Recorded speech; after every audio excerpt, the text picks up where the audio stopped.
नमस्कार मित्रांनो, चैतन्य food blog मध्ये तुम्हा सर्वांचं स्वागत। आज आपण निघालो आहोत एका अनोख्या प्रवासाला। कोल्हापूर पासून अवघ्या 9 किलोमीटर अंतरावर असणाऱ्या श्री कात्यायनी देवी मंदिराला आज आपण भेट देणार आहोत। रिमझिम पावसामुळे परिसर हिरवागार झाला आहे। जाताना रस्त्याच्या दोन्ही बाजूनं खूप सुंदर अशी हिरवळ आहे। कोल्हापूर पासून गारगोटीकडे जाणाऱ्या मार्गावर हे श्री कात्यायनी देवीचं मंदिर लागतं। कळंबा तलावापासून 2 ते 3 किलोमीटर पुढे आल्यानंतर आपल्याला एक फाटा लागतो। तिथून 1 किलोमीटर अंतरावर हे मंदिर आहे। तिथे तसा फलकही लावण्यात आला आहे। थोडासा घाट ओलांडल्यानंतर आपल्याला मंदिर दिसून येतं। उजव्या बाजूला आपल्याला मंदिर दिसतं आणि डाव्या बाजूला पार्किंगची सोय करण्यात आली आहे। बाहेरच्या बाजूला एक कमान, गेट, संरक्षक भिंत दिसते। आतमध्ये गेल्यानंतर पटांगण आहे। त्याच पटांगणामध्ये आपल्याला झाडाचे पार दिसून येतात। हे ठिकाण निसर्गरम्य आणि रमणीय आहे। मंदिराचा सर्व परिसर हिरवाईने नटलेला आहे।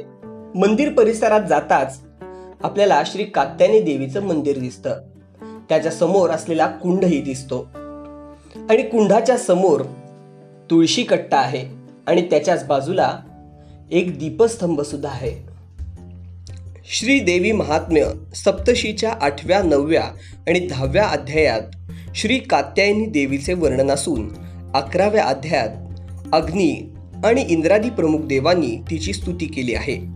श्री महालक्ष्मीच्या विविध रूपांपैकी तिचे हे एक रूप आहे आणि भक्तांची मनोकामना पूर्ण करण्याकरिता हिचा अवतार आहे। श्री कात्यायनी देवीची ख्याती पद्मपुराण, करवीर खंडात, नारद मार्कंडेय संवादातील व्यास मुनींनी रचलेल्या करवीर महात्म्याच्या 46व्या अध्यायात केले असून तिचे वर्णन या ग्रंथात केले आहे। करवीर क्षेत्राच्या रक्षणासाठी असुरांनी 4 दिशांना 4 दूत ठेवले होते। त्यापैकी दक्षिण द्वाराचे रक्षण रक्तबीज नावाचा असुर करत होता। त्याच्याबरोबर युद्ध करण्यासाठी श्री महालक्ष्मी देवीने भैरवनाथाची योजना केली। भैरवाने रक्तबीजावर अनेक अस्त्रे सोडली, पण त्या अस्त्रांमुळे दैत्याच्या शरीरात जे रक्त निघे त्यातून असंख्य राक्षस निर्माण होत आणि भैरवास वेढा देत। तेव्हा भैरवाने श्री कात्यायनी देवीचा धावा केला। देवी कात्यायनी प्रकट झाली आणि तिने रक्तबीजाचा वध करून अमृत कुंडातील जलाने मृत देवगण जिवंत केले। त्या ठिकाणी देवी स्थिर झाली। भैरवाने तिच्या पुढे वास करून तिची स्तुती केली। श्री कात्यायनी देवीचे हे महात्म्य ऐकून परशुराम पापक्षालनासाठी तिथे आले। त्यावेळी त्यांनी अमृत कुंडात स्नान करून देवीची आणि भैरवाची पूजा केली। तेव्हा देवीने त्यांना सांगितले की या ठिकाणी तुम्ही आपल्या नावाचे तीर्थ करावे। हे तीर्थ आजही मंदिराच्या मागे पाहावयास मिळते। श्री कात्यायनी देवी मूळची स्वयंभू शिला असून तिच्या शेजारी उत्सव मूर्ती आहे। मंडपात उजव्या हाताला भैरवाची मूर्ती आहे। सकाळी मूर्तीवर स्नान, अभिषेक, पूजा असे उपचार केले जातात। सायंकाळी 8 वाजता शेजारती असते। मंदिरात कीर्तन, भजन, महाप्रसाद असे कार्यक्रम केले जातात। याच ठिकाणी कार्यक्रमांना महाप्रसादही केला जातो। पूर्वीच्या काळी खीर आणि भात करण्यासाठी लागणारे हे भले मोठे पातेले तुम्ही बघू शकता। त्याला काईल सुद्धा म्हणतात।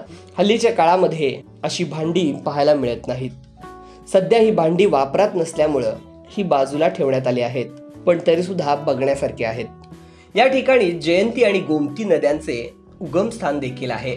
12 वाहणारे 3 नैसर्गिक पाण्याचे कुंड, शेकडो वर्षांपूर्वीचे गर्द सावली देणारे महाकाय वृक्ष, असे हे निसर्गरम्य शांत असं हे ठिकाण। या ठिकाणी मंदिराच्या समोरच असलेल्या कुंडामध्ये मासे आणि कासव आहेत। मंदिराच्याच मागच्या बाजूला एक छोटासा पूल आहे आणि त्याखालूनच पाण्याचा प्रवाह जातो। त्याच्याच बाजूला परशुराम तीर्थ आहे। त्याच्या समोरही एक कुंड आहे। त्या मंदिराच्या पलीकडेच काही मूर्त्या देखील आहेत। श्री कात्यायनी देवी बालिंगे यांचे ग्रामदैवत। खूप सुंदर असं हे ठिकाण पावसाळा चालू झाल्यावर आणखीनच खुलून दिसतं। या सुंदर अशा आठवणी आणि निसर्गरम्य वातावरण डोळ्यात साठवून मी पुन्हा एकदा निघालो।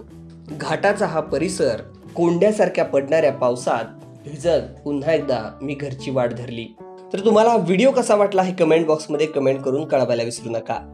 आणि अशाच प्रकारचे आणखीन व्हिडिओ बघण्यासाठी चैतन्य फूड ब्लॉगला सबस्क्राईब करा. धन्यवाद.